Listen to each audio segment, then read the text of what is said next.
Once again, welcome back to channel SD GK Study Class 10 Science Chapter number 1 रासायनिक अभिक्रियाएं एवं समीकरण। Important question answers हम लोग डिस्कस करने वाले हैं। आप लोगों के लिए फर्स्ट क्वेश्चन, कैल्शियम ऑक्साइड का सामान्य नाम क्या है? तो बेटा इसका राइट आंसर है चूना पत्थर।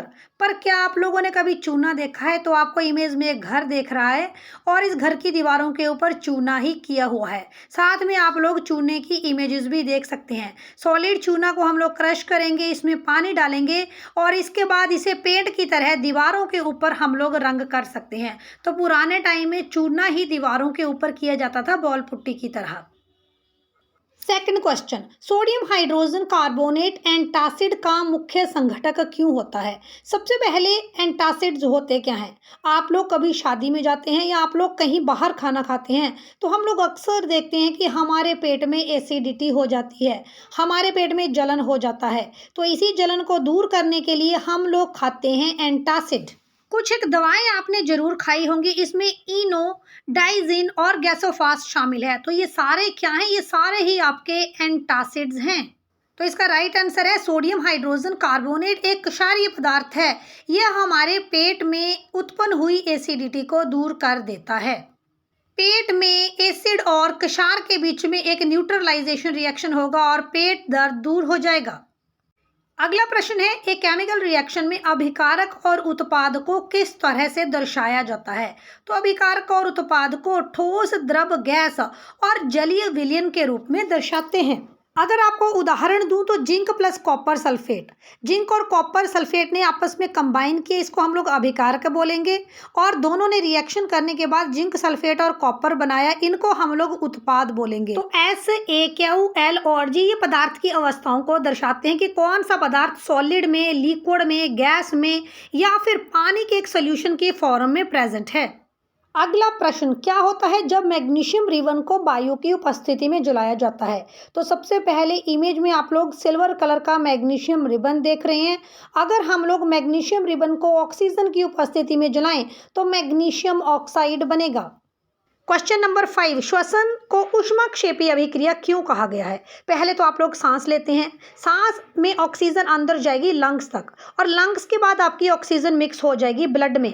अब जो आपने खाना खाया है, जो ये ऑक्सीजन है, फूड की ऑक्सीडेशन होगी और इस प्रक्रिया में एनर्जी उत्पन्न होगी।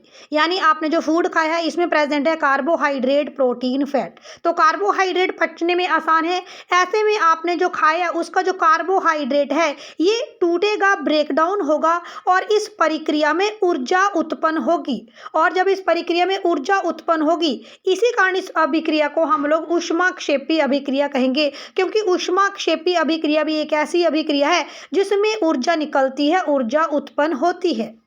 अगला प्रश्न नंबर 6, उस अभिक्रिया का नाम बताइए जिसमें दो या दो से अधिक अभिकारक मिलकर एकल उत्पाद बनाते हैं और इस अभिक्रिया को आपने संतुलित भी करना है। सबसे पहले मैं बता दूं, अभिक्रियाएं कई तरह की होती हैं। संयोजन अभिक्रिया, वियोजन अभिक्रिया, विस्थापन अभिक्रिया, द्विविस्थापन अभिक्रिया। तो कई तरह के केमिकल रिएक्शंस हैं। देखिए, जब दो या दो से अधिक अभिकारक आपस में मिलेंगे तो सिर्फ एक ही उत्पाद बनाएंगे, इसको हम लोग बोलेंगे संयोजन अभिक्रिया। अगर हम लोग कार्बन को ऑक्सीजन की उपस्थिति में जलाएं तो प्रोड्यूस होगा कार्बन डाइऑक्साइड, यानी कोयले का दहन, C+O2CO2। ये बैलेंस केमिकल रिएक्शन है और उदाहरण है एक संयोजन अभिक्रिया का।